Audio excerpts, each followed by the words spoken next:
Hello friends, welcome back to another reaction video. जिनके बारे में आज मैं रिएक्शन देने वाली हूँ, मैं काफ़ी टाइम से इनके बारे में रिएक्शन देने की सोच रही थी, बट ड्यू टू फेस्टिवल्स और थोड़ा सा बिजी शेड्यूल के चलते हुए मैं ज़्यादा एक्टिव भी नहीं थी और इतना मैंने व्लॉग को ध्यान से देखा भी नहीं। बट नाउ मैं लमसम रिएक्शन आपके सामने देने के लिए हाजिर हूँ। पॉडकास्ट को बिना स्किप करे हुए पूरा रिएक्शन ज़रूर सुनना। दोस्तों, जैसे कि आप सब जानते ही हो कि टारस ने काफ़ी टाइम से यूट्यूब में कोई भी व्लॉग नहीं किया और वो बार बार इंस्टाग्राम पे जब भी लाइव आए हैं उन्होंने एक ही जिक्र किया कि मुझे अभी फ़िलहाल यूट्यूब पे नहीं आना और फ़िलहाल व्लॉगिंग नहीं करनी। इनफैक्ट उन्होंने अपनी एक लाइव में ये भी बोला था, अब इंसान की ज़िंदगी में रियल रिश्ते रह ही नहीं गए हों, कुछ रियलिटी कुछ रिश्ते रह ही नहीं गए हों, तो व्लॉगिंग किसके लिए करना है और क्यों करना है। तो एक तरफ से वो शायद ये अनाउंसमेंट कर ही चुके हैं कि वो वापस यूट्यूब में व्लॉगिंग में लौट के नहीं आएंगे। बट येस, जैसे कि कहते हैं कि टाइम सबकी हीलिंग प्रोसेस में काम करता है। हो सकता है टाइम के साथ साथ इनकी भी प्रॉब्लम्स या जिस भी सिचुएशन से गुजर रहे हो वो हील हो जाए या वो प्रॉब्लम बोलिए इनकी सॉर्ट आउट हो जाए और ये वापस से कम बैक करें। फिलहाल तो टारस का कम बैक करने का कोई भी सीन नहीं है। बट येस, एक चीज़ नोटिस ज़रूर की गई है कि जब से टारस इनएक्टिव हुए हैं यूट्यूब के अंदर, उस समय से नेहा जो है वो यूट्यूब के अंदर काफ़ी एक्टिव नज़र आई है। जी हाँ, उन्होंने पिछले दिनों इंटरव्यूज़ भी दिए बैक टू बैक और इंटरव्यूज़ में उन्होंने काफ़ी कुछ चीज़ों का खुलासा किया, काफ़ी अपनी आप बीती उन्होंने बताई, जिस जिस ट्रॉमा से वो गुजरी, जिस जिस डिप्रेशन से वो गुजरी, वो सब कुछ उन्होंने अपनी वीडियो में बताई और आजकल वो कुछ ज़्यादा ही एक्टिव भी नज़र आ रही हैं। तो बात करते हैं इनके लास्ट 2 व्लॉग्स की। तो अभी पिछले दिनों में इन्होंने एक क्वेश्चन आंसर राउंड किया था जिसमें इन्होंने पब्लिक के काफ़ी ज़्यादा क्वेश्चंस के जवाब दिए थे और उन्होंने एक चीज़ और क्लियर करी थी, जैसे कि आप सब जानते ही होंगे कि थोड़े दिन पहले निशा ने भी अपने यूट्यूब चैनल पे एक वीडियो डाली थी जिसमें उन्होंने खुले में डंके की चोट पे इस चीज़ का एलिगेशन फरमान पे लगाया था कि उनकी वजह से ही टारस और नेहा का रिश्ता टूटा था। अपने रिलेशनशिप के लिए तो उन्होंने उनको दोषी ठहराया ही, बट उन्होंने टारस और नेहा के रिलेशनशिप के लिए भी सीधा सीधा नाफरमान एंड फैमिली को ही टारगेट किया।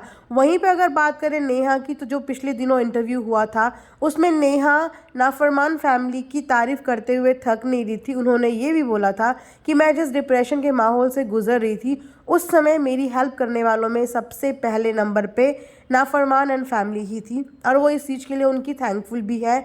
और जब लीशा ने इतने सारे एलिगेशन के साथ साथ ये एलिगेशन लगा दिया कि टारस और उनके रिश्ते के बीच में जो मनमुटाव हुए और जो टॉक्सिसिटी फैलाई गई वो किसी और ने नहीं, नाफरमान नहीं फैलाई, तो उस पर भी परसों के व्लॉग में नेहा ने चुप्पी तोड़ी और क्वेश्चन आंसर राउंड में इस चीज़ का जिक्र किया और ये चीज़ क्लैरिफाई करी ऑडियंस के साथ कि किसी भी 2 लोगों के रिश्ते के बीच में जब दरार आती है या वो रिश्ता टूटता है, कभी भी कोई तीसरा इस बात का रीज़न नहीं होता। और उन्होंने ये बात क्लियर कर दी कि मेरे और टारस के रिश्ते टूटने के पीछे नाफरमान एंड फैमिली का कोई भी हाथ नहीं है, उनकी कोई भी गलती नहीं है।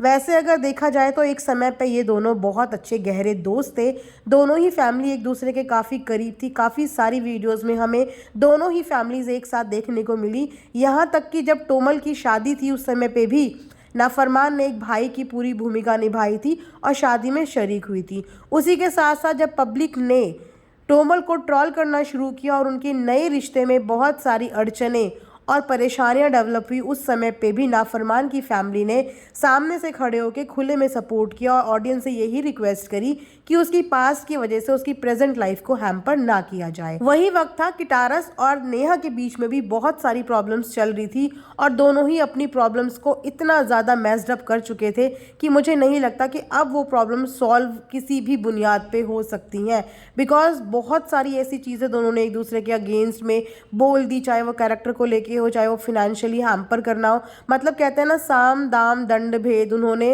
एक दूसरे के प्रति वही सब कुछ सोशल मीडिया पे लगाई।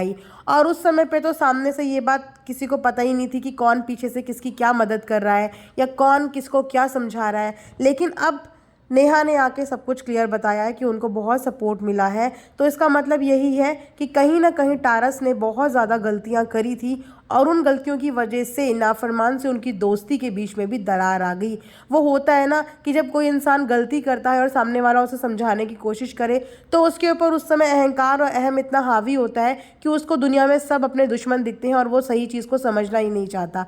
वो ये भूल जाता है कि मैं जिसके खिलाफ ये जंग लड़ रहा हूँ वो कोई और नहीं, मेरी खुद की बीवी है, मेरे बच्चे की माँ है। चलिए, इस बात का जवाब तो नेहा ने बहुत ही बखूबी दिया, बहुत अच्छे से इस क्वेश्चन का रिप्लाई किया। बट उसके साथ साथ लोगों के और भी क्वेश्चन थे कि आपने करवा चौथ का व्रत नहीं रखा तो आपने मेहंदी क्यों लगाई, जिसका जवाब उन्होंने उस दिन तो नहीं दिया था, लेकिन उन्होंने आज की वीडियो में इस बात का जवाब दिया कि उन्होंने जो वो मेहंदी है वो लगाई थी 8 और 9 तारीख को, और उन्होंने ही नहीं, उनके घर की काफ़ी ज़्यादा फीमेल्स ने मेहंदी लगाई थी। और करवा चौथ में मेहंदी सिर्फ बीवियां ही नहीं लगाती हैं, वैसे लड़कियां भी लगा सकती हैं क्योंकि ये त्यौहार होते हैं और मेहंदी लगाने का शौक़ लड़कियों को भी होता है, लेडीज़ को भी होता है। तो इससे आप किसी को जज नहीं कर सकते कि सामने वाले ने व्रत रखा है या नहीं, या सिर्फ व्रत रखने वाला इंसान ही मेहंदी लगा सकता है। तो उन्होंने इस बात को क्लियर किया कि मेहंदी मैंने बाद में लगाई, करवा चौथ का व्रत तो 1 नवंबर को था, लेकिन मेहंदी मैं बाद में लगाई। लेकिन उसके साथ साथ ऑडियंस के बेशुमार क्वेश्चन और मैक्सिमम क्वेश्चन इसी बात को लेके हैं कि जब आप इतने सारे क्वेश्चन का धड़ाधड़ वीडियोस बना के जवाब दे रही हो तो हम आपसे पिछले कई महीनों से सिर्फ एक क्वेश्चन पूछ रहे हैं कि आपका बेटा कहाँ है, आप उसके साथ वीडियो क्यों नहीं बना रही हो, आपको क्या उसकी याद नहीं आती, आप और उसके बीच में इतने डिफरेंसेस क्यों हैं, आप क्यों उससे नहीं मिलती। तो इस बात का क्यों अभी तक नेहा जवाब नहीं दे रही है, इस चीज़ को लेके ऑडियंस भी कंफ्यूज और मैं भी कंफ्यूज हूँ। चलो मानते हैं कि शायद इन लोगों का जो केस है वो कोर्ट पे चल रहा होगा और इस बात के लिए बोलने की मंजूरी नहीं होगी या दिखाने की मंजूरी नहीं होगी, ये समझ में आता है। लेकिन 2 लफ्ज़ों में ऑडियंस का कंफ्यूजन क्लियर करने में कुछ भी नहीं लगता, सिर्फ 2 शब्द बोलने हैं और ऑडियंस की जो है वो डाउट्स क्लियर हो जाएंगे।